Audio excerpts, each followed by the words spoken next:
My name is Amy. My student number is SO441001. The title of the speech is How a Handful of Tech Companies Control Billions of Minds Every Day. The speaker is Tristan. I'm a junior in NCUE. I'm an English major in NCUE.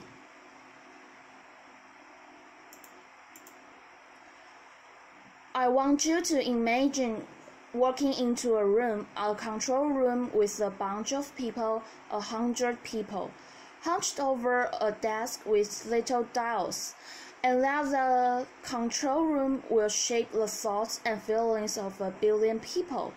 This might sound like science fiction, but this actually exists right now, today. I know because I used to be in one of those control rooms. I was a design ethicist at Google, where I studied how do you ethically steer people's thoughts. Because what we don't talk about is how the handful of people working at the handful of technology companies through their choices will steer what a billion people are thinking today. Because when you pull out your phone and they design how this works or what's on the feed, it's scheduling little blocks of time in our minds. If you see a notification, it schedules you to have thoughts that maybe you didn't intend to have. If you swipe over that notification, it schedules you into spending a little bit of time getting sucked into something that maybe you didn't intend to get sucked into. When we talk about technology, we tend to talk about it as this blue sky opportunity. It could go any direction, and I want to get serious for a moment and tell you why it's going in a very specific direction. Because it's not evolving randomly. There's a hidden goal driving the direction of all of the technology we make, and that goal is the race for our attention. Because every news site, TED, elections, politicians, games, even meditation apps have to compete for one thing, which is our attention. And there's only so much of it. And the best way to get people's attention is to know how someone's mind works. And there's a whole bunch of persuasive techniques that I learned in college at a lab called the Persuasive Technology Lab to get people's attention. A simple example is YouTube. YouTube wants to maximize how much time you spend, and so what do? They autoplay the next video, and let's say that works really well. They're getting a little bit more of people's time. Well, if you're Netflix, you look at that and say, well, that's shrinking my market share, so I'm going to autoplay the next episode. But then if you are a Facebook, you say that's shrinking all of my market share. So now I have to autoplay all the videos in the news feed before waiting for you to click play. So the internet is not evolving at random. The reason it feels like it's sucking us in the way it is because of this race for attention. We know where this is going. Technology is now neutral, and it becomes this race to the bottom of the brain stem of we can go lower to get it. Let me give you an example of Snapchat. If you didn't know, Snapchat is the #1 way that teenagers in the United States communicate. So if you're like me and you use text messages to communicate, Snapchat is that for teenagers, and there is like 100 million of them that use it. And they invented a feature called Snapstreaks, which shows the number of days in a row that two people have communicated with each other. In other words, what they just did is they gave two people something they don't want to lose. Because if you were a teenager and you have 150 days in a row, you don't want that to go away. And so think of the little blocks of time that schedules in kids' minds. This isn't theoretical. When kids go on a vacation, it's been shown they give their passwords to up to 5 other friends to keep their snap streaks going, even when they can't do it. And they have like 30 of these things. And so they have to get through taking photos of just pictures or walls or ceilings just to get through their day. So it's not even like they're having real conversations. We have a temptation to think about this as, oh, they're just using Snapchat the way we used to gossip on the telephone. It's probably okay. Well, what this misses is that in the 1970s, when you were just gossiping on the telephone, there wasn't 100 engineers on the other side of the screen who knew exactly how your psychology worked and orchestrated into a double bind with each other. Now, if this is making you feel a little bit of outrage, notice that thought just comes over you. Outrage is a really good way also of getting your attention, because we don't choose outrage, it happens to us. And if you are the Facebook news feed, whether you'd want to or not, you actually benefit when there's outrage, because outrage doesn't just schedule a reaction in emotional time, space for you. We want to share that outrage with other people, so we want to hit share and say, can you believe the thing that they said? And so outrage works really well at getting attention. Such that if Facebook had a choice between showing you the outrage feed and the claim news feed, they will want to show you the outrage feed, not because someone consciously chose that, but because that worked better at getting your attention. And the newsfeed control room is not accountable to us. It's only accountable to maximizing attention. It's also accountable because of the business model of advertising. For anybody who can pay the most to actually work into the control room and say, that group over there, I want to schedule these thoughts into their minds. So you can target. You can precisely target light directly to the people who are most susceptible. And because this is profitable, it's only going to get worse. So I'm here today because the costs are so obvious. I don't know a more urgent problem than this, because this problem is underneath all other problems. It's not just taking away our agency to spend our attention and live the lives that we want. It's changing the way that we have our conversations. It's changing our democracy, and it's changing our ability to have the conversations and relationships we want with each other. And it affects everyone, because 1 billion people have one of these in their pocket. So how do we fix this? We need to make 3 radical changes to technology and to our society. The first is we need to acknowledge that we are persuadable. Once you start understanding that your mind can be scheduled into having little thoughts or little blocks of time that you didn't choose, wouldn't we want to use that understanding and protect against the way that happens? I think we need to see ourselves fundamentally in a new way. It's almost like a new period of human history, like the Enlightenment, but also almost a kind of self-aware enlightenment that we can be persuaded, and there might be something we want to protect. The second is we need new models and accountability systems so that as the world gets better and more persuasive over time, because it's only going to get more persuasive that the people in those control rooms are accountable and transparent to what we want. The only form of ethical persuasion that exists is when the goals of the persuader are aligned with the goals of the persuaded. And that involves questioning big things like the business model of advertising.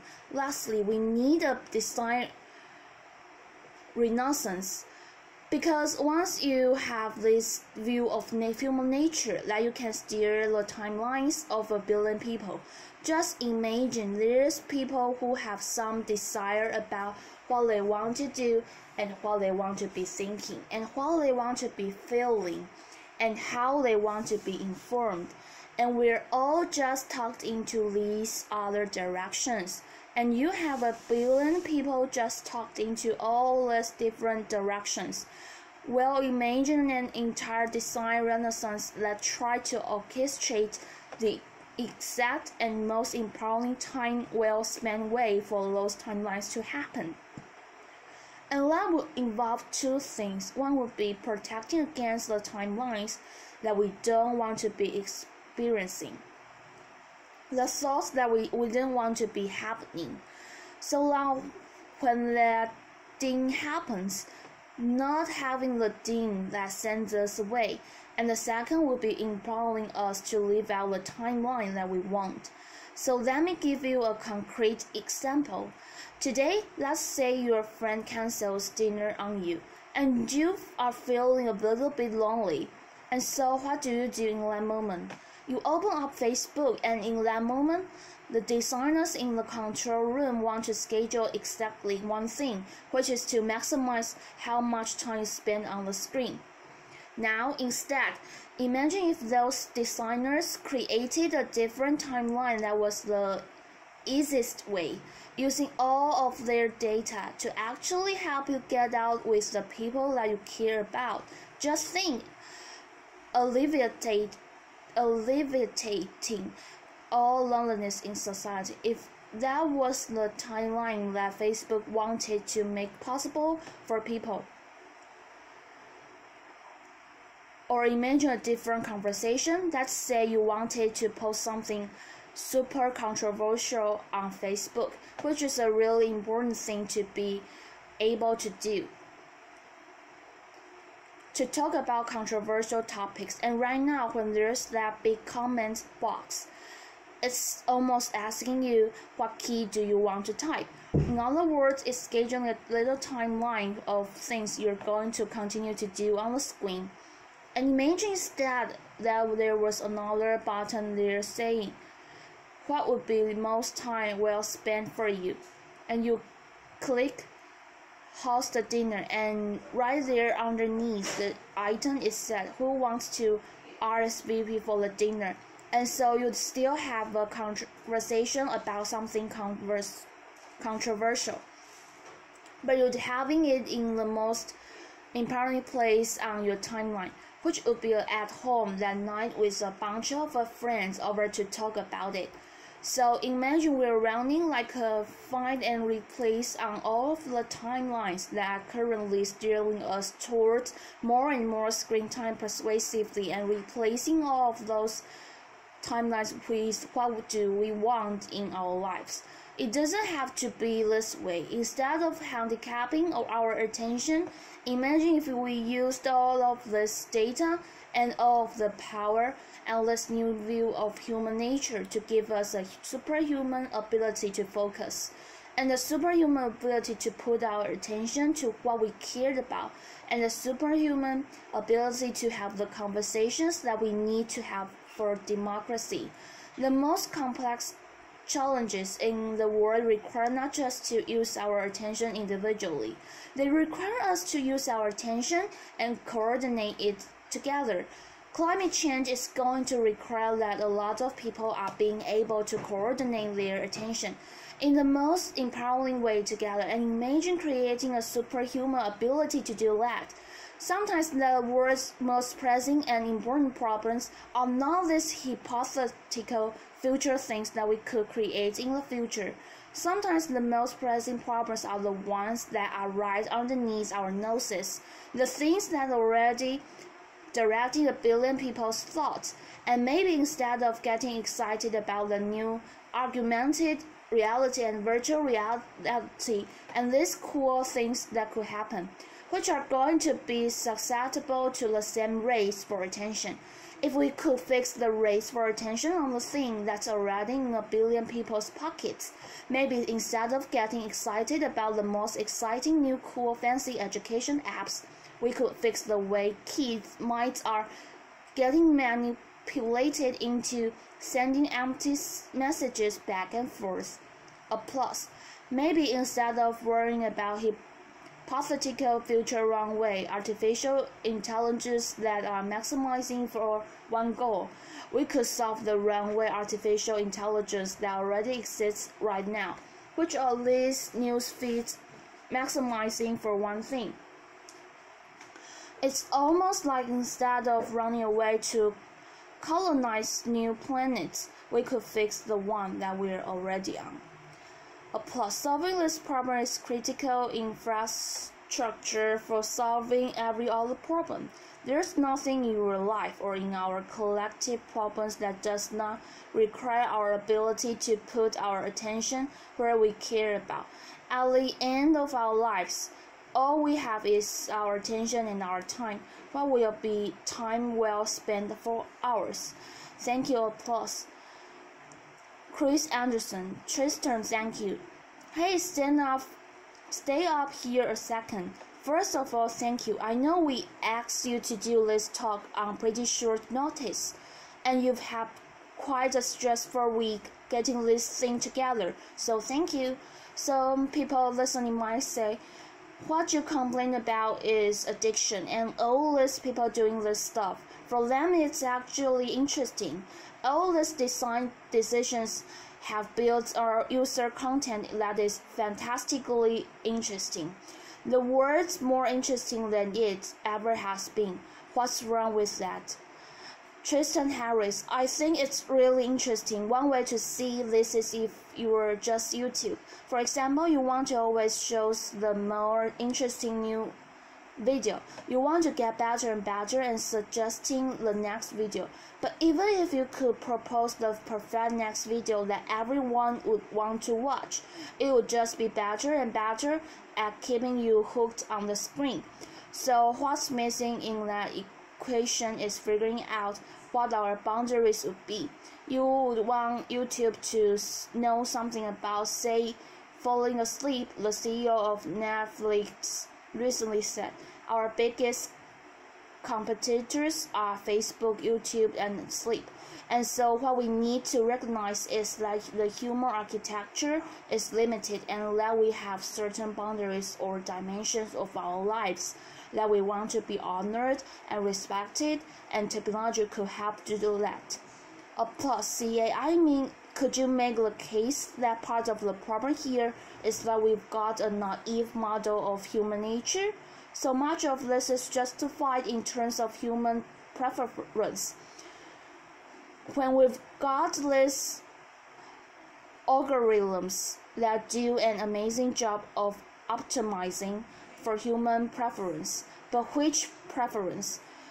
There's the preferences of things that we really care about when we think about them versus the preferences of what we just instinctively click on. If we could implant that more nuanced view of human nature in every design, would that be a step forward? TH, absolutely. I mean, I think right now it's as if all of our technology is basically only asking our lizard brain what's the best way to just impulsively get you to do the next tiniest thing with your time, instead of asking you in your life what would be most time well spent for you.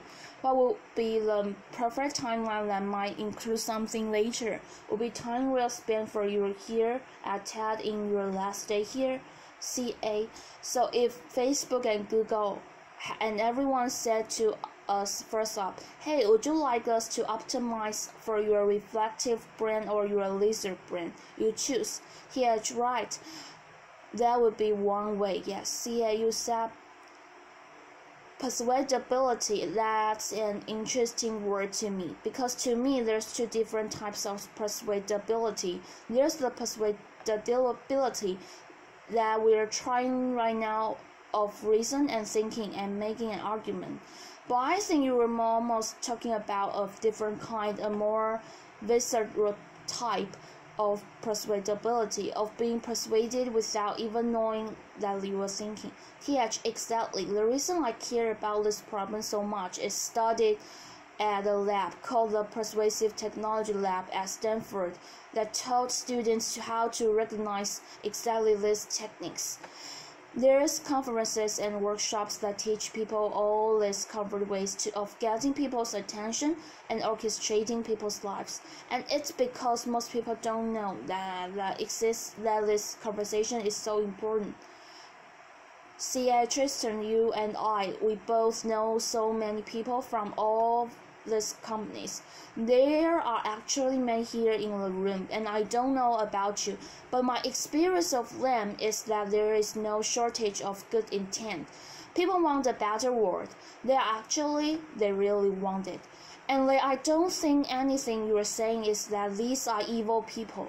It's a system where there's these unintended consequences that have really got out of control.